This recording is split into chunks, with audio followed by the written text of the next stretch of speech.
Graham, thank you for joining me today. Thank you for having me. No, it's my pleasure. I'm already excited about discussing so many things with you. You have a very rich profile and very interesting roles along your journey. Being a product manager myself, very much interested to hear about like product ops. It's a hot topic now in the market, and you have been championing this over the years. But even before that, I would love to know more about like your career story, your experience over the years. How do you tell your story, your career in a story? I find it's actually quite an easy story. I've done product for over 10 years now. I started from nothing. I wasn't even employed originally to do product management in a company. The position became available. I said, I'd really like to do that. And then built it up from there. Grew into kind of a head of type role, led small, medium-sized teams in different businesses. And then about 3 years ago, switched into product operations. There was a need at one business to really improve the craft of product management and how people interacted with each other across the business. And have done it ever since, and absolutely love, working in product operations. And at this stage in my career, it's actually given me two different sides of that kind of same coin of actually how do we do product management well? How do we execute on the ground? But also, how do we keep a very good eye on how we're working, how we're interacting with the rest of the business, how are we using data, how are we communicating and collaborating? And I think it's made a real kind of really well honed, set of skills moving forwards. Okay, very interesting. And for those of you who are not fully aware of like product ops, would you be able to just define it in a short sentence? Yeah, absolutely. So look, product operations is already in every SaaS business. So this is the parts of the role of the department of the business that are focused on how do you communicate and how do you make sure that everybody knows what the product is doing, what are your feedback channels, what data are you using to influence your decision making, and where do you get all of that from? It's the processes that, how do different teams interact, how do they work, how do you work, predominantly in the product team and in the space, but actually across the business, how does everybody interact with product and product management, so that they have everything that they need to do their job as well as they can. Okay, so helping product managers become more successful in their job, and eventually this would help businesses grow even faster and more efficiently. And as you know, today's hot topic is the job market changes and how it is affecting every one of us, not necessarily product managers only, but like we have been hearing it across the board, like with software engineers, business people, sales, everyone basically is feeling the change. So before we dig deeper into that, I know you have been on the market, like looking for the next big challenge for over maybe like 5-6 months now. Can you share maybe a bit about the numbers? Like how many applications have you done over the past months? How many interviews? Like just share some numbers before we dig into your specific experience and how do you feel about this? Yeah, I mean, the numbers are I wouldn't even care to kind of guess. The number of applications that I've sent off, are in the hundreds, many hundreds. I am absolutely sure of.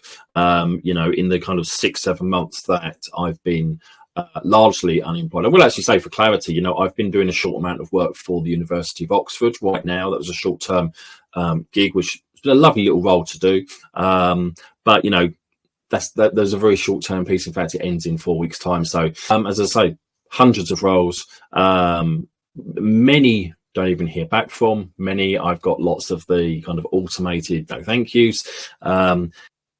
It's a bit of a perfect storm for me personally because I've done this role for a long time in product. So I'm a senior. I'm anything from a lead product manager to head of director of type product. Those are the sorts of that position that I've now found myself in, and the market is not demanding those sorts of roles. Actually, there's quite a lot of those kind of entry to mid-level product managers, all great and fine, and I'm very happy to go back and do that. Absolutely, with no disrespect to those roles, absolutely. but people are looking at that CV and firstly looking at kind of super senior. That's not the role. They're promoting within. Of course, that's absolutely their right to do. And then actually looking at as well the fact that I've moved into product operations more recently. It's a growing role. It's still niche, but it's a very growing role in other parts of the world, certainly.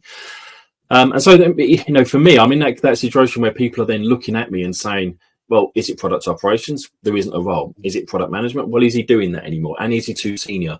And I think it seems to be very, very black and white right now in terms of, is it a fit? No, not exactly. So, a go away. That's before even looking at kind of the skills and experiences and things like that. So yeah, it's an interesting time right now. Yeah, I can probably feel the pain / frustration behind the process. So I'm sure you have seen a lot. Would you be able to share some of your worst experience as a job seeker going through an interview process or an application process with a few companies? You had probably, let's say you have applied to 200, 300 applications, probably out of which, would it fair to say that you have landed maybe like 5 to 10 interviews process? Yeah, probably in or about that size. Yeah. Okay, which is very shocking and low conversion rate, especially for someone with your profile, which tells a lot about the state of the market and the kind of like imbalance between supply and demand. Would you be able to recall some of your worst experiences? And I think going into this new round, I'll admit, I think there was a lot of arrogance there on my part, assuming that actually, look at my experience, look at my skills, look at who I am, look at my profile. I should be able to, get this next role, and I should be able to be being interviewed, and I should be in a bit of demand and things like that. And this has taught me a great deal about myself with that. But having said all of that, there are some absolutely crazy experiences, that I've been through. There was a legal tech firm the very start of this year.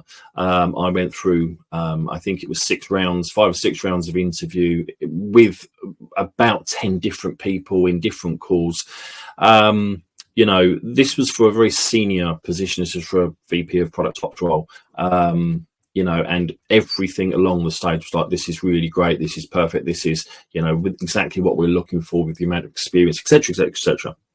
And then had, about 3 months of absolutely nothing, ghosting. So this is a very senior role. This is a VP type role in a very large business. Ghosted, nothing back, constantly pushing, no feedback at all. To then one day just have an automated, we're not going to take your thing any further. I was told that it's now down to the CEO of the business's choice, and to have that. And then when I queried this, they were so, we're just not going to give you any feedback, sorry. So that's a huge amount of invested time, and look, it's not right at any position, any level of role. Absolutely, that's not right to do at all. But I think it was more surprising at the seniority of the role. That I think that surprised me a little bit as well, to just not be willing to provide any feedback and to no longer wish to engage at all. I had another largely similar as well, with a very well-known tradesman comparison site, who interviewed, task, ghosted for a long period of time. The role was then put on hold, changes internally with no communication along the way for this, to then after 2 months then be told, look, I didn't do very well in that task. Look, that's perfectly fine. The task was a weird one, but that's by the by. But that's the feedback you could have given me the next day, not 2 months later. And interestingly, with that, new CPO joined, and the role was then made available again. So, okay, look, can I apply for this again? New CPO, new interview process. Should we, start the relationship again? To when I was then told, no, sorry, our new CPO only wants to hire people from the big tech companies, and you've not had any experience in big tech, in big tech names. So we don't, you're not going to get anywhere. That was essentially the words that were told to me. And I was just I was shocked at the opinion. I was shocked at the kind of again, ironically, the arrogance of individuals to say, look, you've not come from Fang, you've not come from Meta, you've not come from Google, you've not come from eBay, you've not come from the big comparison websites, for example. So if you've not had that on your CV, sorry, we're not interested. So yeah, some interesting conversations and experiences. And It really does well. say a lot about the people, and I think as well, and something I've really come to realize, and I think there are so many people in the marketplace right now that are suffering with such poor experiences. The thing to remember is that your business, you as a hiring manager and recruiters as well, you're representing your business to what is also likely a consumer as well. You are representing not the company, not just B2B, but actually my opinions of some of these businesses. Now when I'm using that with my consumer hat on, I will actively avoid promoting them. I will not consider using them when I am in a new business. I would not consider using you or recommending you to a business as well. Yeah, definitely this puts their reputation on the line. I definitely agree. And I've been hearing a lot of stories about like candidates facing kind of like similar bad experiences with companies. And I've been trying also to reflect and think like, why are companies behaving this way? Why are recruiters and hiring managers behaving this way? Like, what are your thoughts? Like, why do you believe they are like doing recruitment and hiring the way they are doing it now, given that most of us agree, if not all of us, that this has dramatically shifted and changed over the past year or two compared to our experience hiring, interviewing, and recruiting maybe before 2022. So what are your thoughts? Why we have seen this shift? There's a lot of reasons, and there's lots of geopolitical reasons for all of this as well. And I will take this time to actually absolutely say, look, I absolutely appreciate the difficult positions that recruiters in particular, go through. To come back to your question, I think really, look, that it did explode from 2022 onwards. But I am worried that the trends that we have seen that have now solidified over the past kind of 18 months, how long they are going to continue for. The desire for hiring managers to have and wait for that real perfect employee, the lack of urgency on the hiring process. We'll happily wait, for that absolute golden person. They will arrive at some point. And what does that say about a business? What does that say about a hiring manager that puts that amount of pressure and stress on and fear onto employees, knowing you've got to do a great job, otherwise somebody else will come along? But you had experience recruiting in the past as well. You have been on their side of the table. How would you deal with the situation in a bit of a different way? And what would be your advice to recruiters and hiring managers hiring today to try and create a more candidate-centric experience that would still be efficient and viable for the business, yet without jeopardizing the kind of like experience on the candidate side? I would come back to this thing about what are the values that you hold dear to, and what value and what do you want? What impression do you want to give to that marketplace? Because again, remember that we are all consumers. All applicants are consumers of your business, at least in brand as well. So, what is the impression you want to give to them? Even and let's not focus on the negatives. I've had some fantastic experiences, even though that I've not got the role for. Had good conversations. It's not worked out.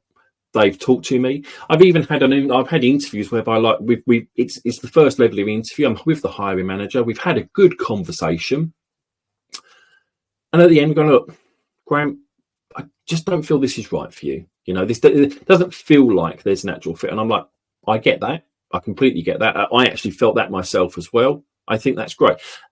We've walked away, and I've walked away, and I've got a lot of respect for that individual. I've got a lot of respect for that business as a result of that. And it may well be we can do some stuff down the road, but right now it's not a fit. But that's exactly it. I don't think anybody is under the illusion that you have to get the job just because you've applied for it. There's not going to be a fit. And if there isn't a fit on one side and you really, really feel that there is, that's life, unfortunately. None of the angst, I believe, is about the decision. It's about how you relay that decision back and what you give back to them. Yeah, and I do believe in the role of companies and their contribution to develop the market as well. And creating this feedback loop is going to help candidates. Your potential candidate today is probably, as you said, your consumer of tomorrow, or your employee few years down the line.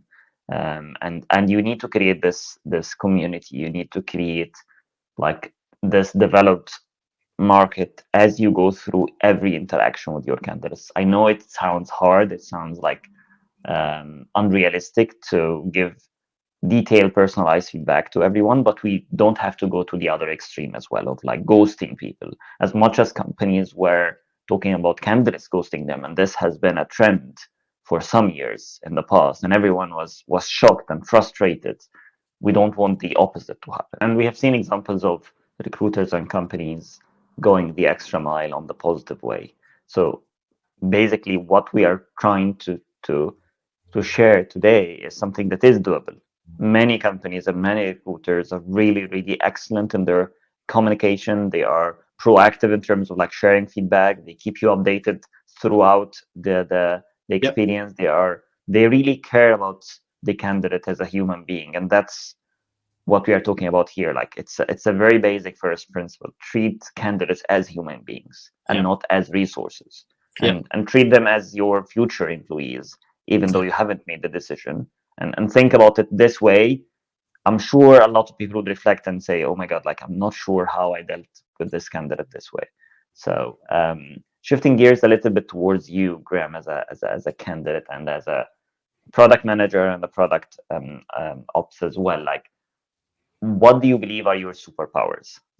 And probably every one of us have superpowers that might be very hard to communicate on a resume or a LinkedIn page. So what are the superpowers of Graham?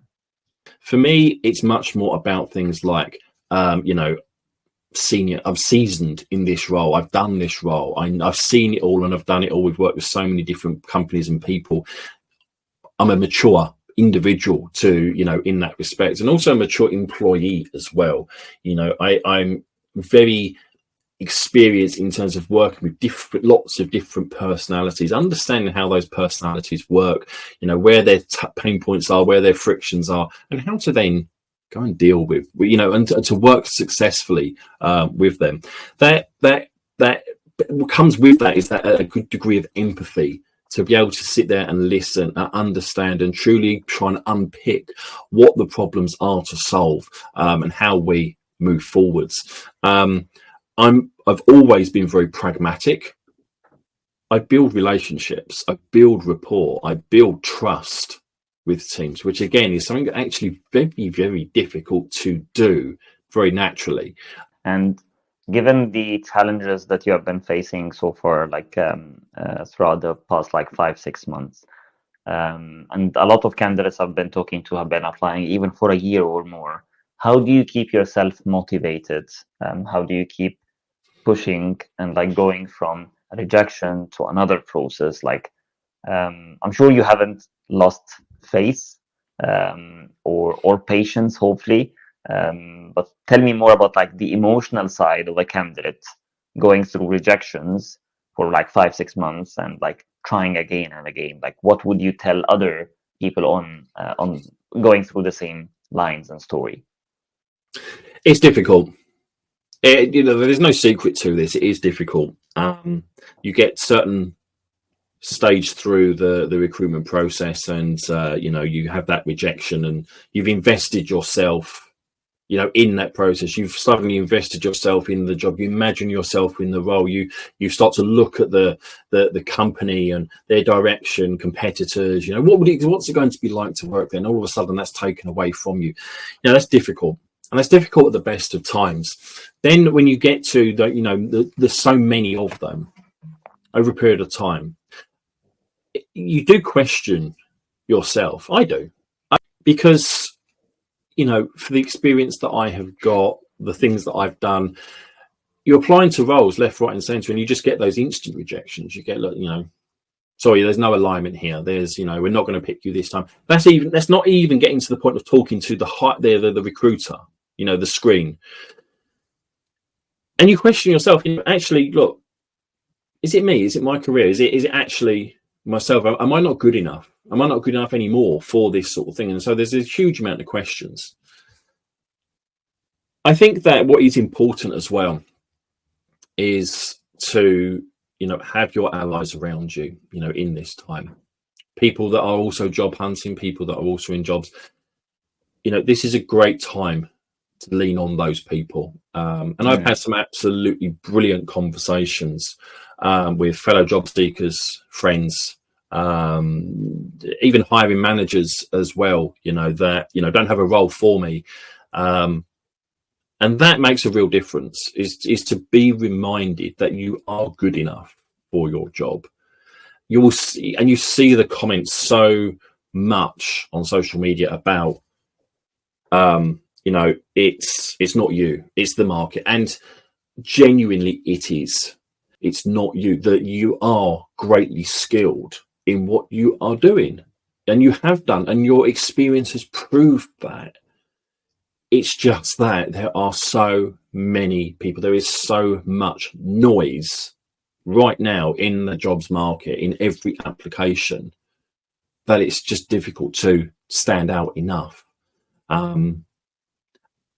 And so, you do just have to stick with it and keep going. It's horrible. It's a horrible thing to hear, because it doesn't help you. You want a magic wand to come and wave it away and say, look, here's a job, and here's a route for you to get out of this hole. And I really do wish there was one, but I just think it's such a difficult time right now. And my advice is, there's a couple of pieces that I've really changed my mind on just recently. I mean, I think firstly, everyone's playing a game right now on both sides of the fence, and we have to, as applicants, we have to do that ourselves. We have to, make sure our CV is great. We have to make sure our CV is tuned to get past the automated candidate systems, and the various filters that they do have in place.